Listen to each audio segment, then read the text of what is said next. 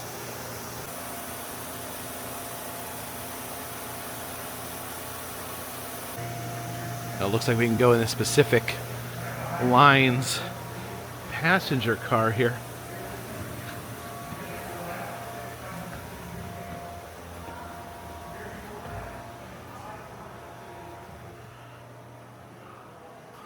Okay. Some items from the railroad. Switch keys.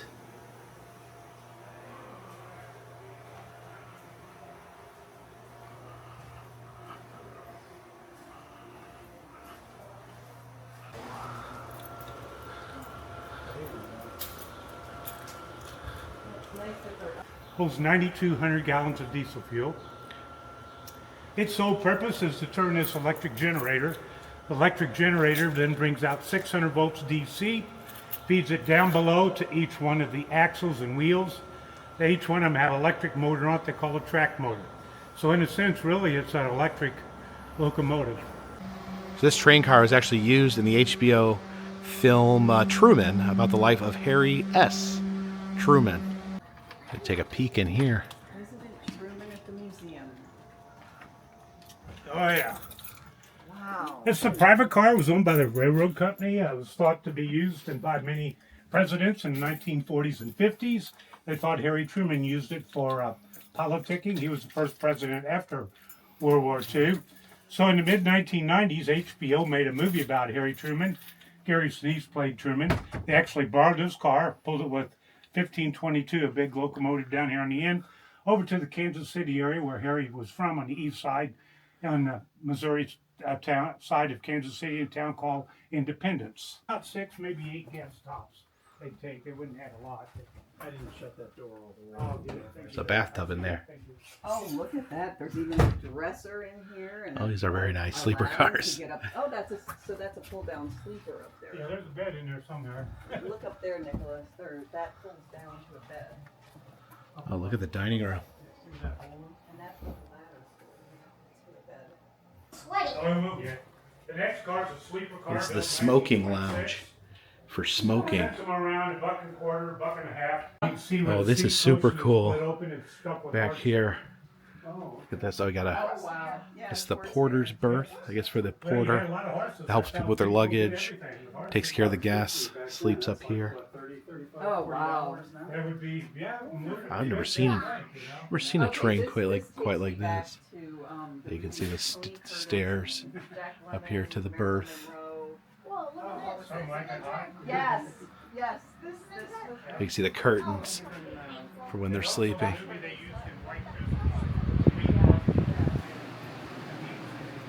It's called the drawing room. The men had their smoking room. The women had their ladies' lounge here.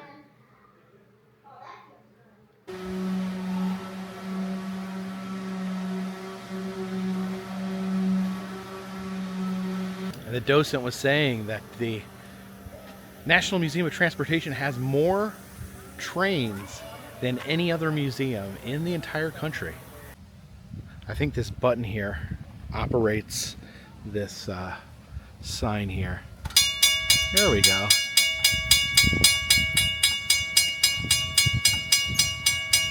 One of the workers here told me to make sure to check out the Abbott building here, because he said there's some hidden gems tucked back in here that a lot of people don't ever see because they don't think to go back here.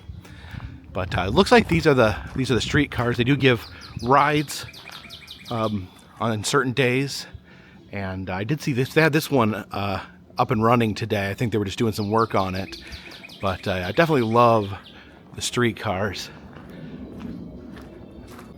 Pretty amazing to think, you know, the adventures that some of these locomotives have been on over the years. This one's interesting right here. And then yeah, another street car. And the worker said back here that this is his favorite piece in the collection. So this is the Amtrak GG1. It's a locomotive that carried both freight and passengers. It's a massive locomotive here. Definitely a unique look to it. And you can see the Amtrak logo there on the side.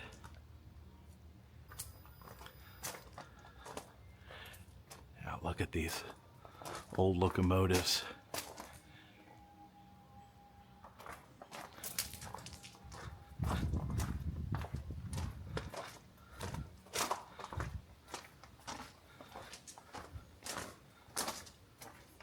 And in the very back here is the West Barretts Tunnel, a very old railroad tunnel. So this was the first railroad tunnel built west of the Mississippi River.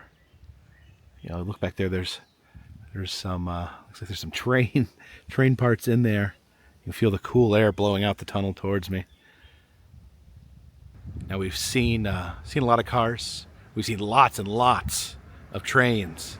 But here is a plane, the Douglas aircraft Gooney Bird. Now it says it's unconfirmed, but it is believed that this plane took part in the D-Day invasion of Normandy. Happy to see the planes, trains, and automobiles, but you can't forget about boats when you're talking about transportation. And here we have a diesel towboat that worked on the Mississippi River.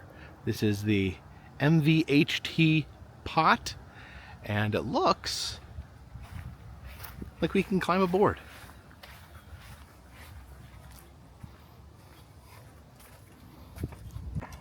Oh man, there's not a lot of room on the deck here. And look how tiny this door is. Tiny, tiny door that comes up to my chest.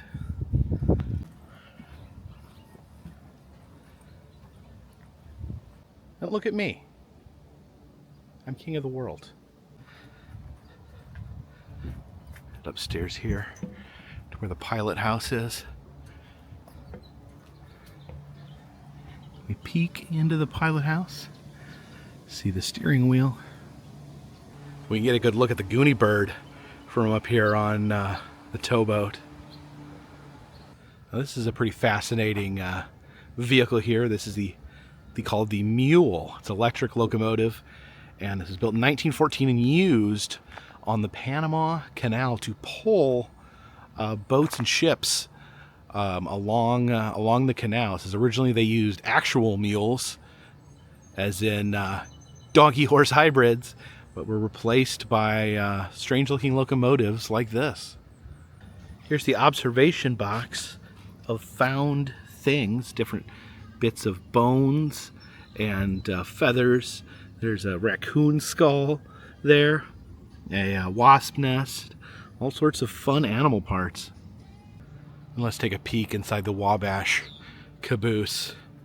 Remember as a kid when we were waiting for a train, if a train was crossing in front of our car or we were seeing a train otherwise, I would always wait to see the caboose, because a lot of times there'd be a guy on the back that would be waving.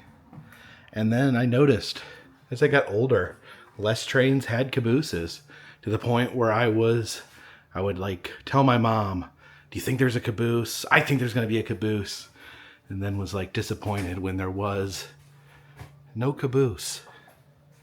And apparently this caboose here carried many passengers to the 1904 World's Fair. They had a station on Del Mar near the front gates of the fair. They do have multiple planes. Here is a Navy fighter plane. These are road rollers. Basically, they use their heaviness to create roads for automobiles to drive on. So they are vehicles in and of themselves, and also create pathways for other types of vehicles. And this is super cool. This is a 1950s aero train. Said that it was given this unique space age look to help appeal to passengers. Said passengers were largely giving up on trains, converting to automobiles, and this was an attempt to bring passengers back to riding trains with this cool new design. And we got one more plane over here, this U.S. Air Force fighter jet. Now when we went by this semi on the train, the conductor said this truck is a rubber duck from the movie Convoy. Now, I didn't know there was a movie named Convoy. I knew there was a song named Convoy. We got a great big convoy traveling through the night. We got a great big convoy. Ain't she a beautiful sight? Now, I'm familiar with the song, but little did I know they actually made a movie based off of the song, and this is the main semi by the name of Rubber Duck. You can see the hood ornament there is indeed a duck. I guess me and Jen are going to have to sit down and watch this film.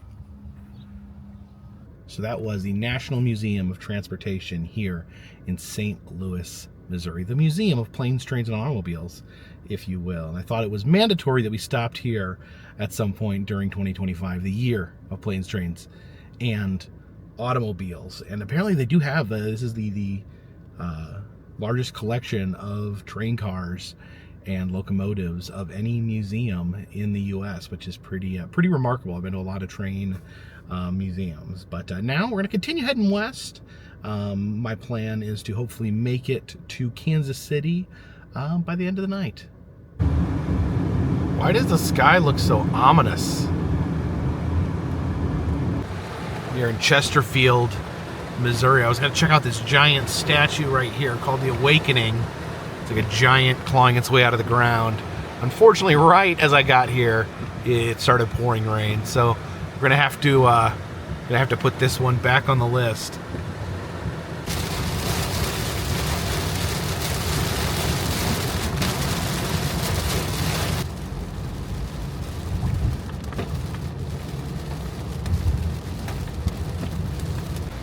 Gonna stop here and get some dinner at Sugar Fire, one of my favorite barbecue places in the St. Louis area.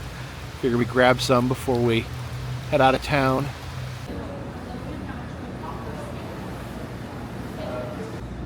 See an immense amount of different barbecue sauces.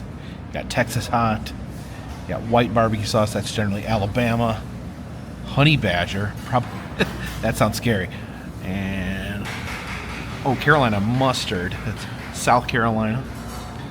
The St. Louis Sweet, the don't know what that is. Don't know what that is either. And ketchup. Here we go. They serve you your dinner on a cookie sheet. I got the ribs, the brisket. Brisket's probably my favorite. That looks really good and moist. Got a sausage as well. And then veggies and hash browns. Okay, we've got all these different barbecue sauces. I'm not sure which one to choose. We are in the St. Louis area. So I figure maybe we'll stick with the St. Louis Sweet. Or at least start out with it. I want to try, let's try that brisket first. Look how tender that looks. They have the best brisket here. Best brisket outside of Texas. Sausage.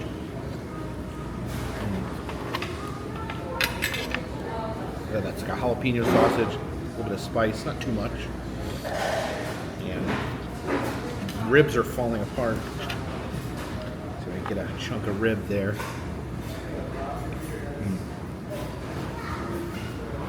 All the meat is super good.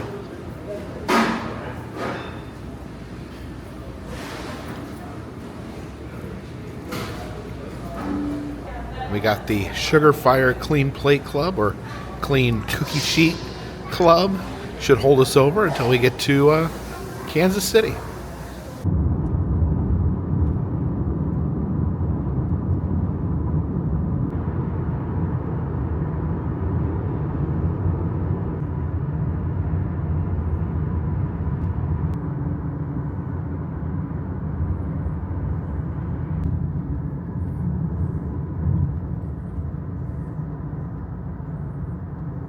And we have landed here in Kansas City, the Missouri version of Kansas City. We have not crossed the line quite yet, but I have gotten a hotel for the evening. I think maybe tomorrow morning we'll do a few things here in the Kansas City area and then drive the rest of the way to Denver. Of course, they are having a special event at the Meow Wolf in Denver at Convergence Station, which I am looking forward to attending. Very excited to check out. So hopefully you guys will come along with me for that. Had a lot of fun today. The National Museum of Transportation. It was a must-do for the year of planes, trains, and automobiles. And as we continue across the country, I'll be looking for more interesting places to stop and things to do. But thank you for coming along. If you like these videos, please subscribe. If you're new here, I travel around the country. I film roadside attractions, amusement parks, museums, haunted houses, and other fun random stuff. If you'd like to help support the channel, consider contributing to Patreon. $3 or more gets you a postcard once a month from me to you. Also, we have souvenirs in the Etsy shop, enamel pins, pressed pennies, motel key fobs, and stickers. Also, doing personalized messages on Cameo. If you're interested in any of those things, please check the description. And all those things help keep this train on the track, this automobile on the road, and this plane in the air. Until next time, my friends, this one's in the bag.